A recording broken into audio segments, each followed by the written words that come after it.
Мээримдүү жана ырайымдуу жаратканын аты менен баштап, сүйүктүү пайгамбарыбыз саллаллаху алейхи вассаламга дубай саламдар болсун.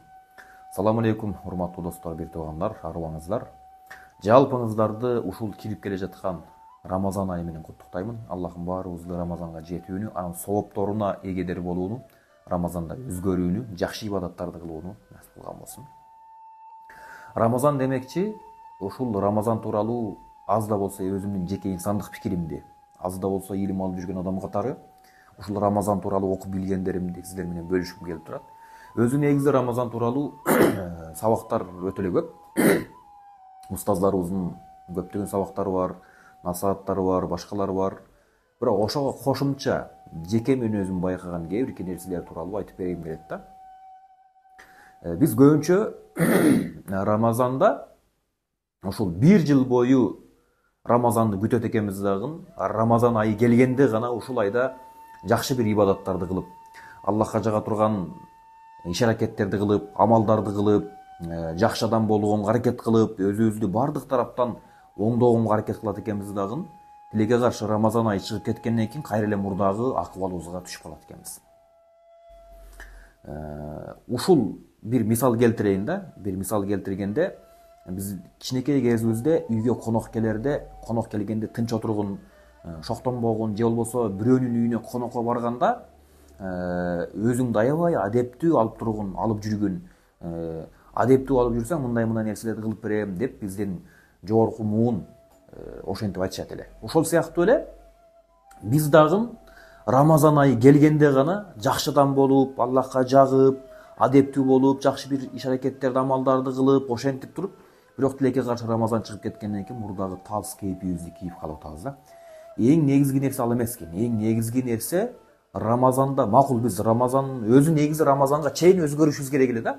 Ошон үчүн пайгамбарыбыздын сахабалары айтышат, биз Рамазанды 6 ай бою күтүп, Рамазанды өткөргөндөн кийин кайра ошонун таасири менен 6 ай бою жашайт элек дейт да. Макул биз Рамазанды 6 ай бою күтпөсөк дагы Рамазан айында ушул өзгөрөлү деп ниет кылдык да. Рамазан айы бизди өзгөртө турган бир ай болсун деп ниет кылдык. Рамазан айына жетиштик, алхамдулилла. Ошол Рамазан айына жеткенден кийин, Рамазан айында өзгөргөндөн кийин, Рамазан айы бүткөндөн кийин кайра ошонун таасиринде болгонго аракет кылышыбыз керек экен. Негизги нерсе ушул. Неге дебейсиздерби? Неге дегенде, кийинки Рамазанга, келе турган Рамазанга биз жетпей калышыбыз толук ыктымал. Анткени биздин эртеңки күнүбүзгө кепилдик жок. Ошон үчүн Аллах Таала айтат: "Фастаиз билла, ва ма тадри нафсун маза таксибу гада" дейт. Эртең менен эмне болушуңарды билбейсиңер дейт да. Мына ошондуктан биз кийинки жылга кепилдигибиз жок. Кийинки жыл эмес, эртең эмне болушун билбейбиз, бүрсү күнү эмне болушун билбейбиз. Жакшы адам болуп туруп, ошонун таасиринде, Рамазандын таасиринде кийинки Рамазанга чейин жакшы адам болуп, ошол жолдо Рамазанга кетип аткан жолду жакшы адам бойдон өтө турган болсок, жакшы адам бойдон ажалыбыз жетип калса, жакшы адам бойдон өтүп кете турган болсок, бул биз үчүн утук болот. Бул биз үчүн ийгилик болот. Ошон үчүн дагы инсан үчүн, адам үчүн бул эң чоң ийгилик, бул Аллахтын ыраазычылыгына жетүү, бейишке кирүү. Ал бул жашоодогу жанагы бир мансапка жетүү, бир ийгиликти багындыруу, бир максатка жетүү, дагы бир ошондой бир турмушка байланышкан ийгиликтерди биз ийгилик деп айтпайбыз. Чыныгы ийгилик бул Аллахтын ыраазычылыгы менен бирге бейишке кирүү. Ошон үчүн Аллах Таала Куранда фаузул азим, же болбосо фаузул мубин, фаузул кабир деп бекерден айткан эмес. Бул фаузул азим деген улуу жеңиш, улуу утук, улуу ийгилик депчи. Улуу ийгилик, улуу утук бул ошол Аллахтын ыраазычылыгына жетүү менен бирге анын бизге даярдап койгон бейишине кирүү экен. Бейишке кириш үчүн биз эмне кылышыбыз керек? Бейишке кириш үчүн бир эле ушул бир жылда келе турган Рамазан айында эле өзгөрүп, Рамазан айында эле жакшы адам болуп калуу эмес, Рамазанда макул өзгөрөлүк, Рамазандын ошол өзгөрүү шарапаты менен, Рамазандын күчү менен, Рамазандын жанагы руханий биз азык топпойбуз да, ошол азыктар менен кийинки Рамазанга чейин жакшы адам болгонго аракет кылайлык. Рамазанда биз башка бирөөлөрдү алдабадыкпы? Рамазандан кийин да алдабайлык. Башка бирөөлөрдүн акысына кирбедикпи?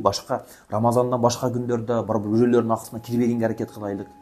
Мына ушинтип жакшы адам болуп, ушул бир Рамазан менен экинчи Рамазандын ортолугунда жакшы адам болуп, ушунун таасирине өтө турган болсок, ушул учурларда биздин ажалыбыз жетип калса, ушул учурларда биздин өмүр суубуз төгөнгөн болсо дагы биз эч нерсе жоготпойбуз. Тескерисинче биз Аллах насип кылса ийгиликке жетебиз, Аллахтын ыраазычылыгына жетебиз. Аллах даярдап койгон бейишке ээ болобуз иншалла. Ошон үчүн сөзүмдүн аягына жыйынтыктап айта турган болсок, биз Рамазанды, бир жыл бою Рамазанды күттүк, зарыгып күттүк. Аллах Таала ушул айга жеткирип атат мынакей, алхамдулилля. Мисалга былтыркы адамдар, былтыркы Рамазанда көрүшкөн адамдарыбыздын көпчүлүгү быйылкы Рамазанга жетпей калышы толук мүмкүн. Өзүңүздөр байкасаңыздар болот муну. Мына ошондой. А бирок Аллах Таала бизге дагы бир шанс берип, Рамазанга жеткирип олтурат.